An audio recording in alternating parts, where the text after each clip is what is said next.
talking from Swami Vivekananda's cottage. This place is known as Thousand Islands and it is situated on the river St. Lawrence River, it is known as. This place was visited by Swami Vivekananda, who arrived at this place on June 18, 1905.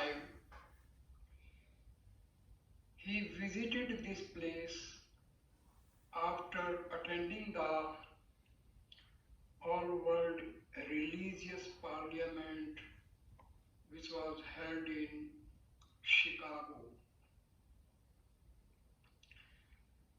Swami Vivekananda,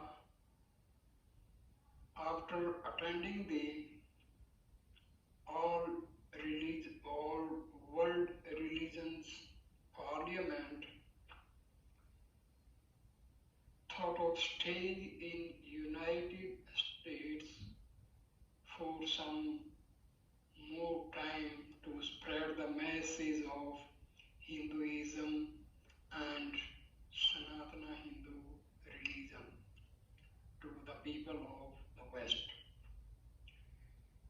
This was the God's wish that Vivekananda wanted to fulfill. His preceptor, Paramhansa Ramakrishna, wanted Swami Vivekananda to spread the message of Vedanta in the Western world. So, during his lifetime, Paramhansa Ramakrishna prepared Swami Vivekananda on the same pattern.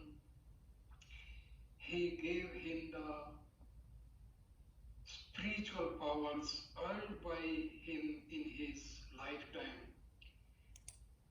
During his last days, he told Swami Vivekananda, whatever I had earned through my tapas and austerities, I have handed over all my powers to you, Vivekananda. You must spread the message of Vedanta in every corner of this Mother Earth.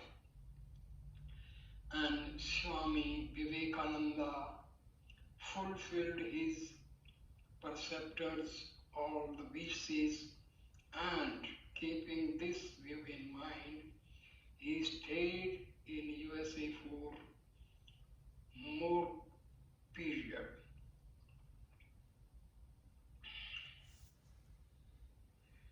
So,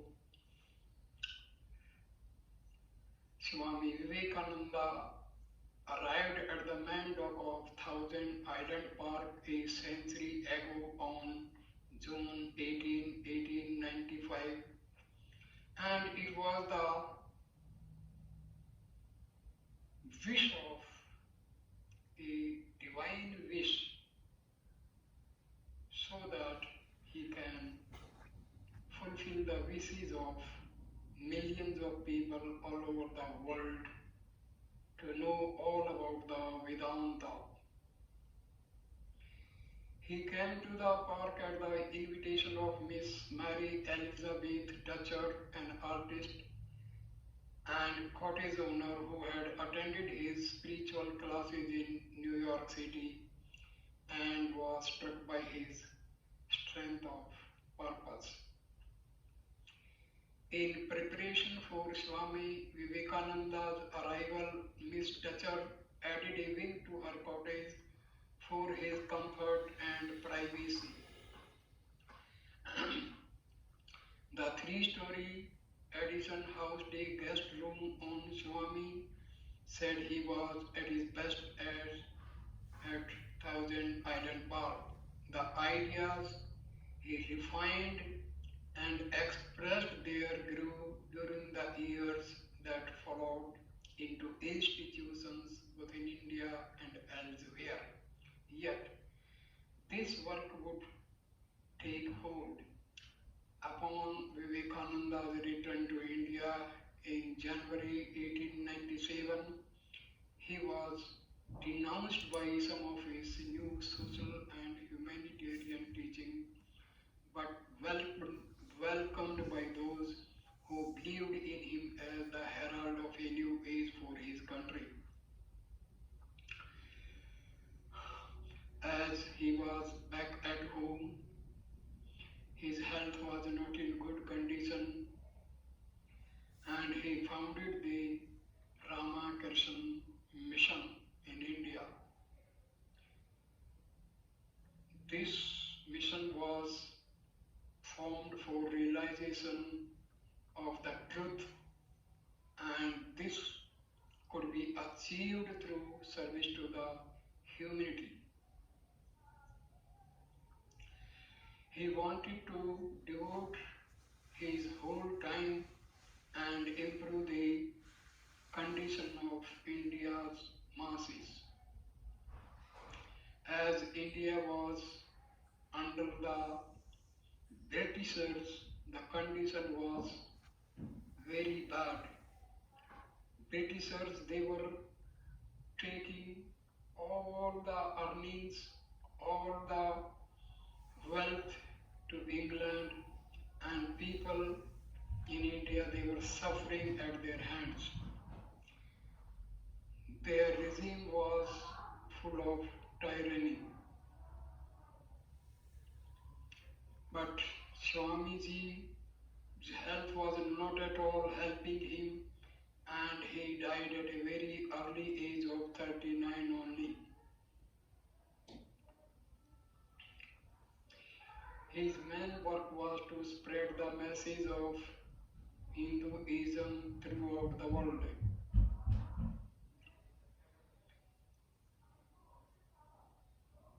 He visited England and some other countries also, along with USA. Mahatma Gandhi praised Swami Vivekananda. In the cottage, lowest floor, the classroom on the first floor, and the Swami's room on the top floor, which opened onto a porch with a magnificent view of the river. Welcome Vivekananda. Read the banner that greeted him as he entered the cottage for the beginning of remarkable 7 weeks. After 100 years, the cottage still stands in the same condition, and people visit this place as a pilgrimage. Swami Vivekananda, while lecturing at the All World Religion Parliament, he started his lecture by saying, "Sisters and brothers of America."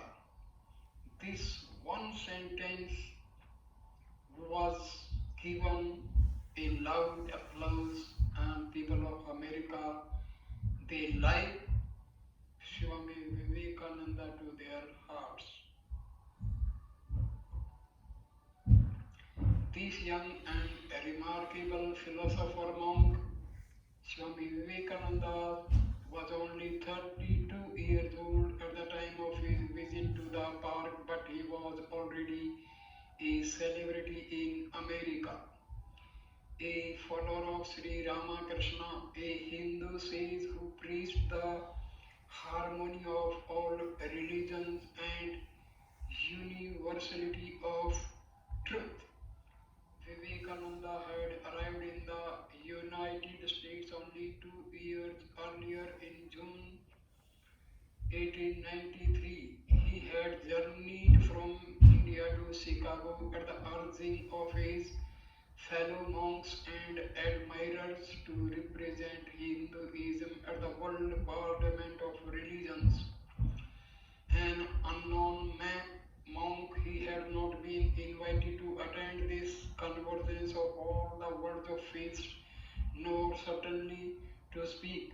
However, Professor J.H. Wright of Harvard University, through a chance meeting with Vivekananda, was so impressed by this young man's depth of knowledge and charisma that he arranged for the Swami to address the entire Congress. His humble yet electrifying address came at the end of an opening day of sectarian speeches and completely changed the tenor of the conference, a conference which is generally regarded as marking the birth of the interfaith movement, ending with an inspired plea for the end of sectarianism, bigotry, and fanaticism. He was given a standing ovation. As the New York Herald noted, he is undoubtedly the greatest figure in the parliament.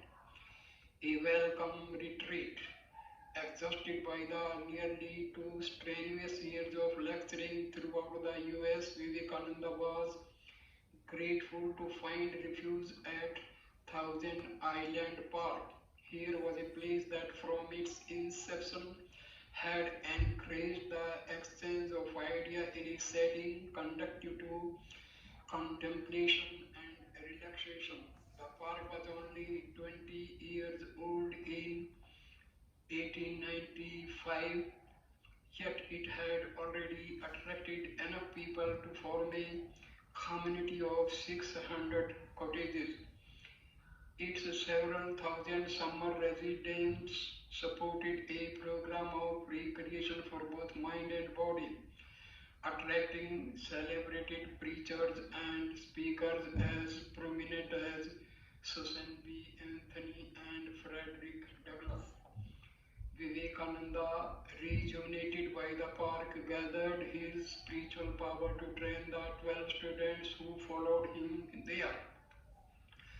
His thoughts and teachings were transcribed into the collection Inspired Talks, a compilation of ideas that married the East and the West, and which joined the spirituality of Ramakrishna with his own deep concern for the political freedom and material well-being of humanity. Unlike the religious mystics of India who were often blind to the suffering of mankind, he taught the virtue of seeing God with one's eyes open. The call to India. Today, the Ramakrishna Order of India, founded by Swami Vivekananda for the service of God in man, has more than 1,000 monks throughout the world and millions of followers in India and abroad. In India, the order is best known for its humanitarian and educational efforts, operating schools and hospitals, providing social welfare and relief work for while also conducting the religious and temple activities. Here in the West, its role has been that of spiritual teaching and guidance with 13 Vedanta Hindu centers in the North America, one in Argentina and 5 in Europe. The Ramakrishna Vivekananda Center of New York has resumed use of the original Dutcher cottage as a summer retreat, and each summer hundreds of students come to study the ways of Sri Ramakrishna and Vivekananda. Thousands more have made pilgrimage to the site, sacred to many of Vivekananda's followers. Yet, for over 50 years after Swami left the park, the cottage had returned to obscurity. It was not until 1947 that Swami Nikhilananda, the leader of the New York Center, came to the park searching for the site of Vivekananda's stay. He found the cottage in total disrepair, setting an early example in the park, and in recognition of the heritage of the place, he arranged to purchase the cottage and had it completely restored to its condition at the time of Vivekananda's visit. The restoration of the cottage began in the early spring of 1948. One of the students came to Thousand Island Park to oversee the work. A student and his son put in all the electrical wire. A group of women students came early in June and fixed curtains, repainted old furniture, and purchased necessary articles, planted flowers, etc. The kitchen, which contained an old wood stove used in Swami Vivekananda time, was modernized. Modern plumbing was installed. The shed-like structure over Miss Dutcher's studio was transformed into a sleeping porch on the outside of the house. The original fluted and scrolled decoration were restored by Tom Michael Sr., who had worked on the original wing, added by Miss Dutcher. The summer of 1950 saw fireplaces added to the study of the bedroom below. The cottage was ready for occupancy by July 1948. Swami Aseshananda, Sarprakashananda, Yatishwarananda, as well as Nikhilananda spent the summer there. Earth from holy places in India was brewed outside. Ganges water was poured into the St. Lawrence. Puja and Homa were performed in the garden. Swami's room is used to this day as a chapel. In the early days of the rediscovery of the cottage, some of the students agreed that a rock a good half mile behind the cottage was the most likely place of Swami Vivekananda's inspired rocks. It is beautiful flat rock beneath a great oak tree, overlooking a broad expanse of meadow and commanding an inclusive view of the river. Year after year, students make this rock a place of pilgrimage, and it has become known as Vivekananda Rock. Today, in Thousand Island Park, a National Register Historic District on Wellesley Island, Vivekananda's followers can be found at the end of July each year on retreat at the Vivekananda Cottage. They mingle effortlessly with the summer community and share in the joy of Swami Vivekananda, found here among the pines, rock, and river. When Swami left the island, he said, I bless these thousand islands. In this, he gave to the United States a holy place. So now we are in the Swami Vivekananda Cottage area. Now we are enjoying the place where Swami Vivekananda experienced his Nirvikalpa Samadhi. During the Nirvikalpa Samadhi, a very strong cyclone type, very disturbing atmospheric event took place, but Swami Vivekananda was not disturbed, and he completely experienced the divine experience of Nirvikalpa Samadhi. I myself has sat for meditation under this oak tree and on the rock.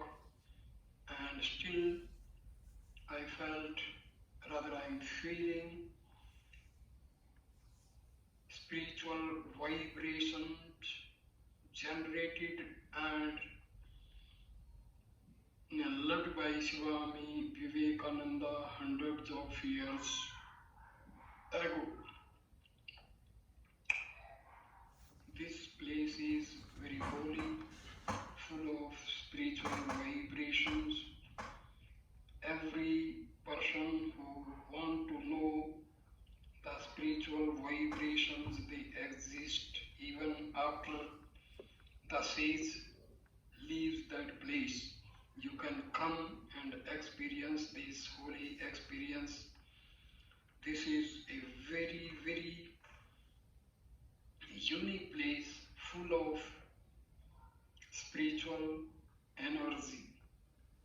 This place is termed as Mother Earth, and people they come here experience spiritual energy, spiritual experiences.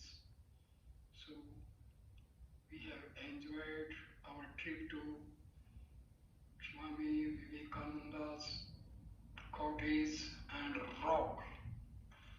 Thank you, my dear fellows, my dear friends, for watching this TV. Please like, comment, and share the video, and please subscribe my channel. Thank you, my dear friend. Namaste, namaste, namaste.